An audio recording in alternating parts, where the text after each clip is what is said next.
Have you ever stood in front of the mirror, wearing something so-called age-appropriate, and suddenly felt like you've just disappeared inside of it? Does elegant after 60 have to mean boring? Does it mean playing it so safe? You're hardly even there anymore. I've seen so many lovely women do this, dressed head to toe in beige. And when I ask, they say, "Oh, I just want to be safe." But have you ever stopped to think that safe might just be the most dangerous word in a woman's vocabulary after 60? There's this myth that has held us captive for far too long. That classic style is a beautiful cage, where we have to trade our personality for two little words, looking appropriate. We have spent more than half our lives following the rules. For our careers, for our families. Now, it's our turn to write the rules that work for us. If you're a woman over 60 who has ever felt faded in her own closet, this conversation is how you get that spark back, not with trends, but with a true style mindset. I'm not going to tell you what to wear. I'm going to share the why behind what makes you look and feel incredible. And that third principle, well, that's the secret that style icons use to command a room, often without saying a single word. So, if you're ready to stop dressing to be appropriate and start dressing to be you, let's begin with the very foundation of all timeless style, fit and fabric. You know, this morning, as I was deciding what to wear to talk with you today, my hand brushed against a sweater that's been with me for nearly 10 years. It isn't the most expensive thing I own, not by a long shot, but it's one of my most treasured. Not because of the brand, but because it just fits. It fits me in every sense of the word. And that got me thinking about the most fundamental principle of all, the very soul of any elegant outfit. It has nothing to do with trends. It's the absolute power of fit and fabric. Now, let me tell you something I've learned over many years. A truth I hold dear. A $50 cotton t-shirt that fits you perfectly will always look more luxurious than a $500 silk blouse that doesn't. Why is that? Because true elegance comes from a feeling of ease and confidence in your own skin. And by extension in your own clothes. It doesn't come from a price tag. And, you know, it turns out I'm not alone in feeling this way. I was reading a study from the AARP the other day, and it said that over 65% of American women over 60 feel that off-the-rack clothing just doesn't fit them the way it used to because of the natural changes in our shoulders, our waists, and our posture. What that tells me is that the problem isn't with our beautiful changing bodies. It's with the one-size-fits-all clothes. So, let's do a little exercise together. It only takes a minute. Next time you're in front of a mirror, I want you to check these 3 golden points on whatever you're wearing. First, your shoulders. Does the seam of your sleeve sit right on the edge of your shoulder bone? Second, your waist. Does the waistline of the garment meet your natural waist? And third, the length. Are the sleeves and the hem creating a clean, polished line? You can also try a little trick. Put on a blazer, button it, and then raise your arms straight up. If the whole jacket pulls up or feels tight across your chest, that's a sign that the fit isn't quite right for you. When a piece of clothing truly fits, it's not just a physical sensation. It's an emotional one. It's what I like to call the emotional fit. It's like hearing a piece of music in the perfect key. You just instantly feel at ease. And walking hand in hand with fit is fabric. If fit is the skeleton of an outfit, fabric is its skin, its breath. A study by Cotton Incorporated found that natural fibers like Supima cotton can last 2 to 3 times longer than synthetic blends when cared for properly. So investing in good fabric isn't an indulgence, it's a wise choice for a lasting wardrobe and for how you feel. Think about cashmere. Each fiber is about 8 microns wide, finer than a human hair, which is why when it touches your skin, it feels like an embrace, not an irritation. Here's something else you can try next time you're shopping. Hold a polyester blouse and a silk or viscose blouse under a light. You'll notice the polyester often has a cool, sharp sheen, while the silk and viscose absorb the light, giving your skin a soft, warm glow.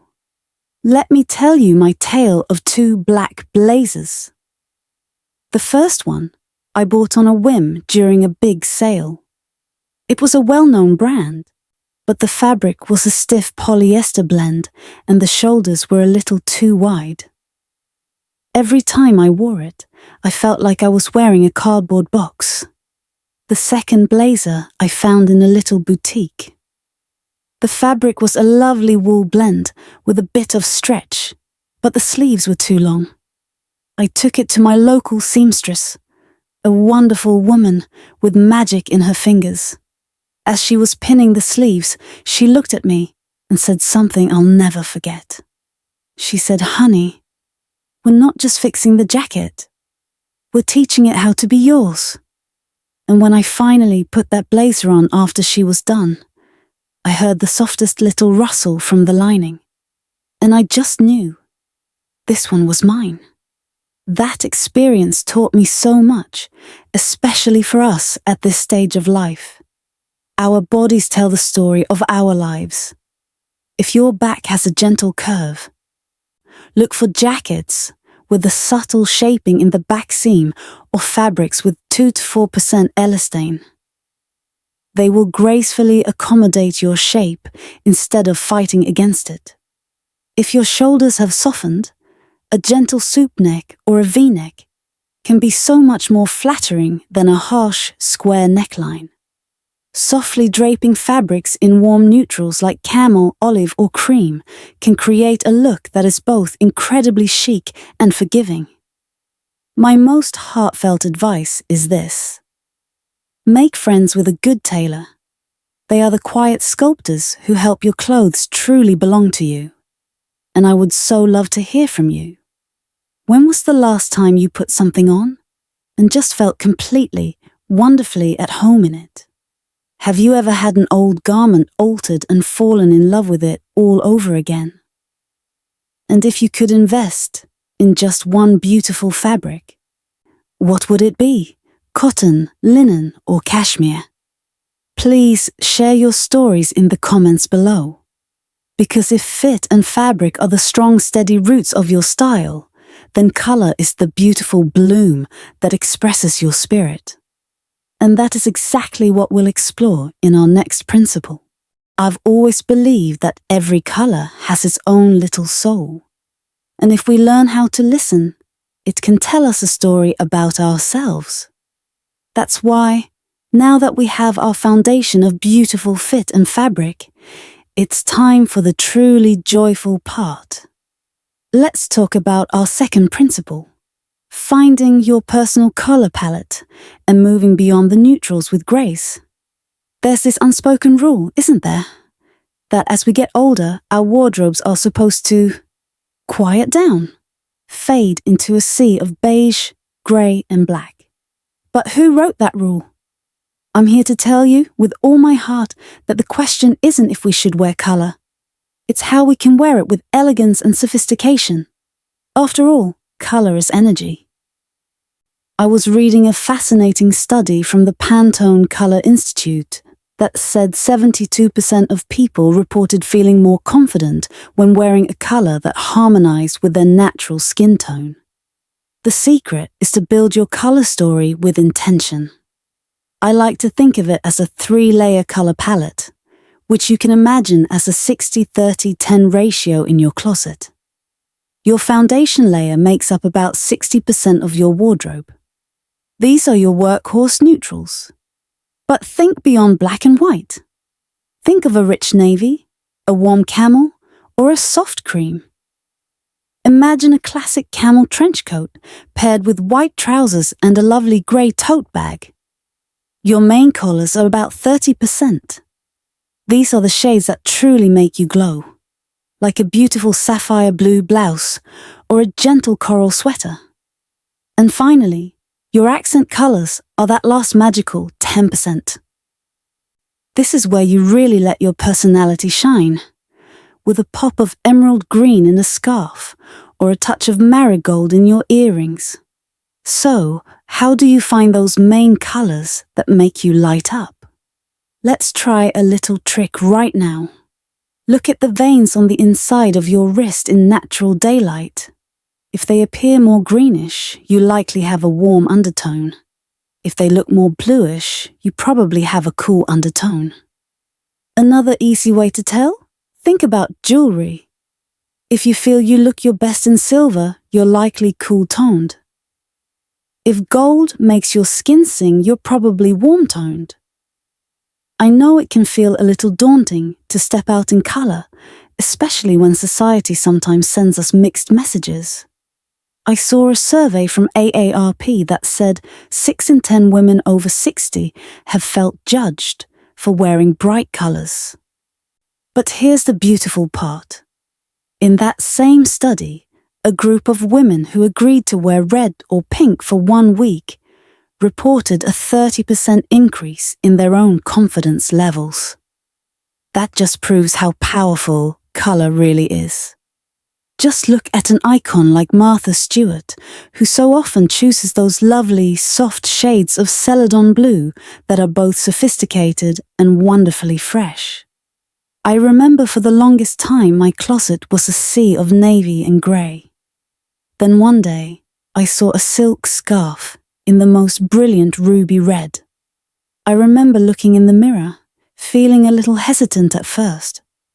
But when the light from the window caught it, I saw a little spark in my own eyes.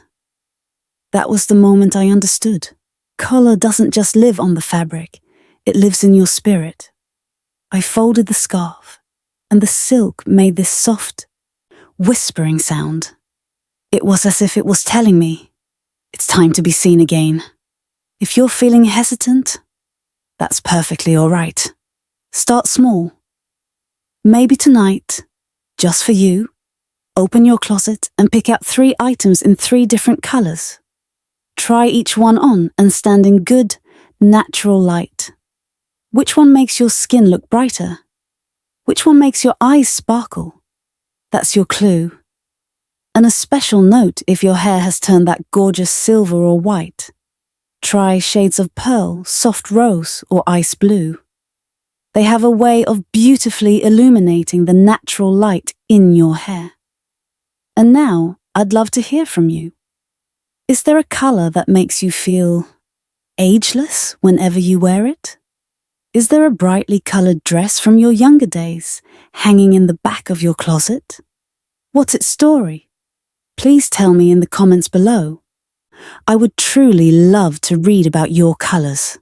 So, if colour is the beautiful music that plays in the background of our style, our personal signature is the melody. The one that makes people know it's you the moment you walk into a room. And that's exactly what we'll explore in our final principle. You know, some mornings, when I'm getting ready, I'll pick up a familiar scarf, a certain ring, or my favourite pair of glasses. And in that moment, I'm not just choosing an accessory. I'm choosing a piece of my own memory to wear for the day. And that, my dear friends, is the final, most personal piece of our style puzzle. Welcome to our 3rd principle, the signature touch, the power of the 3rd piece and the keepsake accessory. First, let me share a little secret that stylists often use. It's called the 3rd piece rule. I recently read a study in a fashion management journal, which found that people wearing an outfit with a 3rd piece, like a blazer or a scarf, were perceived as being 35% more confident and put together. Just think about it. A lovely white blouse and a pair of black pants. It's nice, isn't it? Perfectly fine. But now, add a soft, unbuttoned knit blazer or drape a cashmere wrap over your shoulders. Instantly, the entire look feels more intentional, more complete. Even a simple leather belt over a sheathed dress acts as a powerful third piece. But fashion is about so much more than the clothes themselves. True style is found in the little details, the things that are so uniquely you that they become your calling card. And this is where we talk about the keepsake accessory. Your signature doesn't have to be something grand. It could be the classic red lipstick you always wear, a vintage brooch you love to pin on your coat, or the distinctive frames of your eyeglasses. The French have a beautiful term for this: pièce de signature, a signature piece. It's the thing that introduces you without you ever having to say a word. I saw a report from AARP that said women over 60 spend nearly $300 a year on accessories, not to follow trends, but to reinvent and express themselves. When you're choosing a piece to become your signature, don't ask, "Is this in style?" Ask, "Does this say something about me?" If it does, then it's yours. I have this little brooch, shaped like a songbird. I remember the day my husband bought it for me years ago. It was drizzling outside, and he spotted it in a little antique shop. He smiled and said, "This little bird, it reminds me of your laughter." I laughed, of course. And to this day, whenever I hold it, I can almost feel that gentle rain and hear his voice. As we get older, our belongings don't just become more valuable, they become more meaningful. They carry the stories of the people we've loved and the journeys we've taken. True style, I believe, isn't about copying someone else. It's about finding what you choose to wear reflects who you are on the inside. Your signature is your quiet declaration to the world that says, "I know who I am." It's just as the wonderful Iris Apfel once said, "If you're happy and you know you look good, nothing else matters." At this age, style is no longer about judgment, it's about joy. And I would so love to hear your stories. Is there a piece you own that you keep simply because of the memory attached to it? If you had to choose just one accessory to wear for the rest of your life, what would it be? This week, I invite you to find that one special piece in your jewelry box and just wear it, even if you're only at home. Feel the familiar energy it brings you. These three principles, the fit, the color, and the signature touch, they're like the three main notes in a beautiful chord. When played together, they create a harmony that is yours and yours alone. And now, let's bring our conversation to a close with a few final thoughts. Not just on how to dress elegantly, but how to live elegantly every single day. So, we've walked this little path together. 3 principles, 3 beautiful notes of style. Fit and fabric, our foundation.